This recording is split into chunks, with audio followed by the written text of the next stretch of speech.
Baik, jadi kegiatan hari ini debat tentang ambang batas dalam pemilihan presiden dan wakil presiden pada pemilu serentak. Ini merupakan rangkaian kegiatan dari kerjasama Fakultas Hukum UKW dengan Van Vollenhoven Institute Belanda dalam rangka penguatan pendidikan hukum di Indonesia Timur, di mana Fakultas Hukum UKW merupakan salah satu anggota dari tim ini. Nah, kegiatan-kegiatan yang sudah dilakukan selama ini, yang pertama terkait dengan penguatan dosen, yaitu dilatih untuk menyusun RPS, di mana di dalam menyusun RPS ini kita mengintegrasikan isu-isu SLE atau topik-topik SLE, yaitu terkait dengan legal skill, kemudian yang kedua terkait dengan etik, yang ketiga terkait dengan gender, dan yang keempat terkait dengan local context. Di samping itu juga dosen dilatih untuk metode pembelajaran, dan ini sudah dilakukan, dan integrasi topik SLE itu sudah dilakukan dan sampai kepada penyusunan bahan ajar itu sudah dilakukan. Di samping itu untuk kegiatan kemahasiswaan ada beberapa rangkaian kegiatan, dan hari ini terkait dengan debat. Ini kegiatan, dan ini juga merupakan kegiatan terakhir dari kerjasama kita SLE dan Van Vollen dan Fakultas Hukum UKW. Ini kegiatan-kegiatan terakhir karena kerjasama kita sudah masuk ke akhir tahun ketiga, dan keberlanjutannya tentang kerjasama ini nanti kami akan membahas kembali di Mataram tanggal 28-29. Apakah ini berlanjut atau tidak? Kalau berlanjut itu bentuknya seperti apa? Ini nanti kami bahas bersama dan sepakati di Mataram nanti tanggal 28 dan 29. Dan ini juga terima kasih kepada mahasiswa sebagai peserta senat, dan juga terima kasih kepada Van Vollenhoven yang membantu mensupport untuk kegiatan ini bisa berjalan dengan baik. Saya kira itu saja informasi terkait dengan kegiatan hari ini.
dan hadirin sekalian yang saya kasihi, sebelum kami memulai, saya minta izin untuk memperkenalkan tim dari kelompok kami. Yang pertama ada saya, Saudara Sarah, sebagai pembicara pertama, dan ada Saudara Yomandolu sebagai pembicara kedua, dan juga Saudara Christian sebagai pembicara ketiga.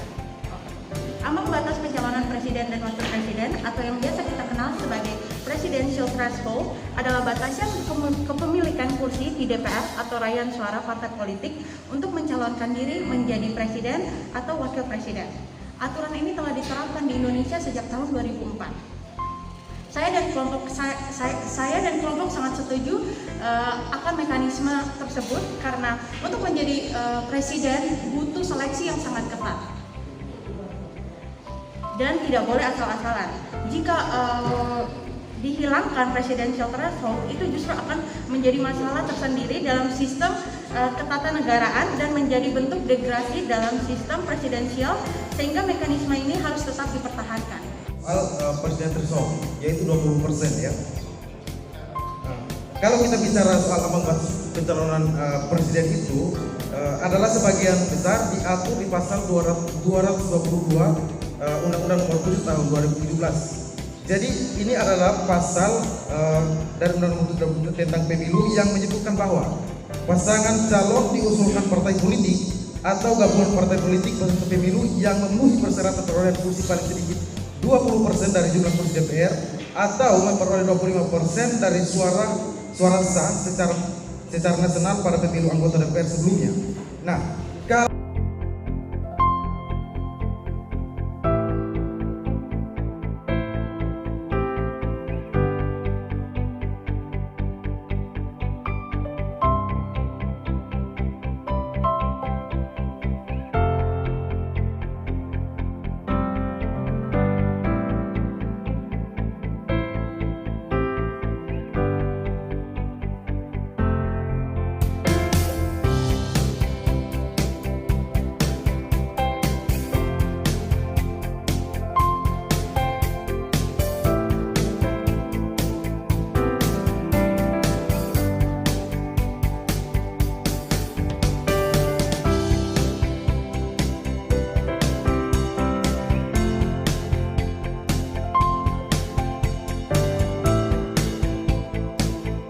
sejahtera untuk kita semua, kami dari tim Pro izin perkenalan, harap kiranya hadirin berkenan.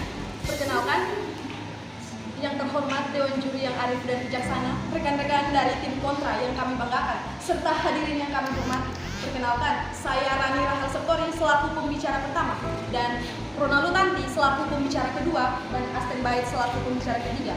Saya Rani Rahel Septori menegaskan bahwa kami setuju dengan mosi perdebatan ini mengenai adanya ambang batas pencalonan presiden dan wakil presiden pada pemilu serentak. Dewan Juri yang terhormat, pasal 222 Undang-Undang Pemilu menyebutkan bahwa partai politik atau gabungan partai politik harus memiliki 20% kursi di DPR RI atau 25% suara sah nasional pada pemilu sebelumnya untuk bisa mengusung pasangan calon presiden dan wakil presiden pada pemilu berikutnya. Dewan Juri yang terhormat, penerapan presidensial threshold menurut Mahkamah Konstitusi melalui putusan nomor 3 tahun 2009 merupakan kebijakan yang lebih demokratis karena tidak mengancam eksistensi partai politik untuk mengusung pasangan calon presiden dan wakil presiden. Dewan Juri yang terhormat, presidensial threshold sama sekali tidak bertentangan dengan Undang-Undang Dasar Negara Republik Indonesia karena tidak menegasikan prinsip kedaulatan rakyat serta tidak bersifat diskriminatif karena berlaku untuk semua partai politik.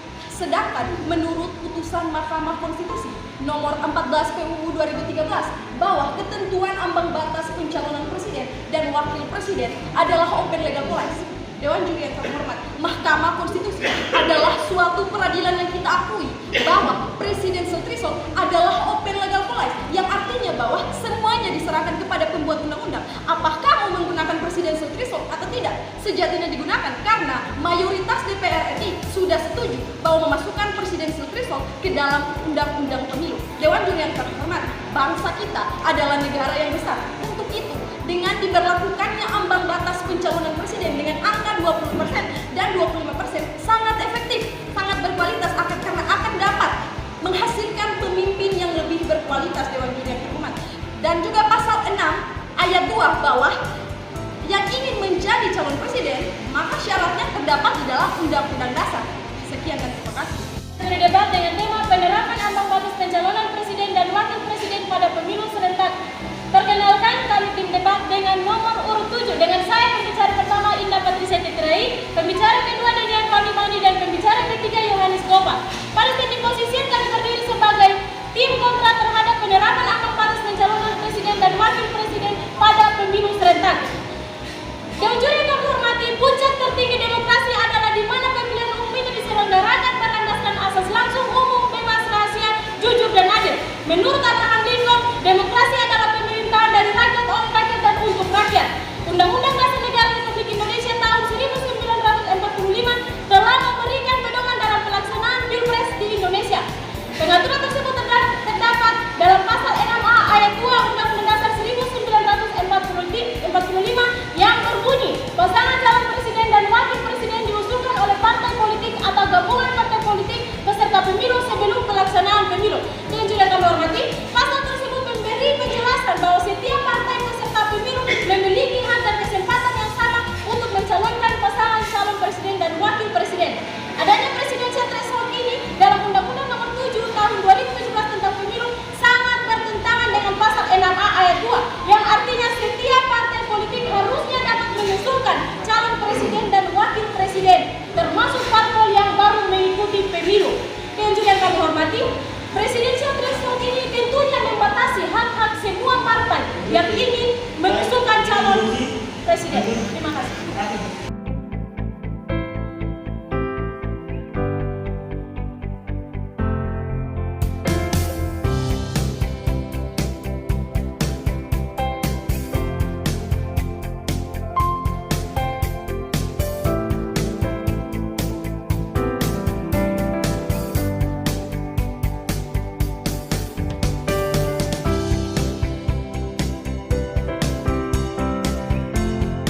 pasangan calon presiden dan wakil presiden diusulkan oleh partai politik atau gabungan partai politik peserta pemilu sebelum pelaksanaan pemilu. Di situ tidak ditambah-tambahkan maupun di pasal 6 ayat 5 tidak dibentuk dari pemerintah konstitusi sendiri untuk menambahkan persentase dalam persyaratan untuk menjadi presiden.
Penerapan ambang batas pencalonan presiden dan wakil presiden pada pemilu serentak atau yang kita kenal dengan istilah presidensial threshold, maka kami dari tim Pro menyatakan dengan tegas bahwa kami sangat setuju dengan adanya musyawarah perdebatan kali ini.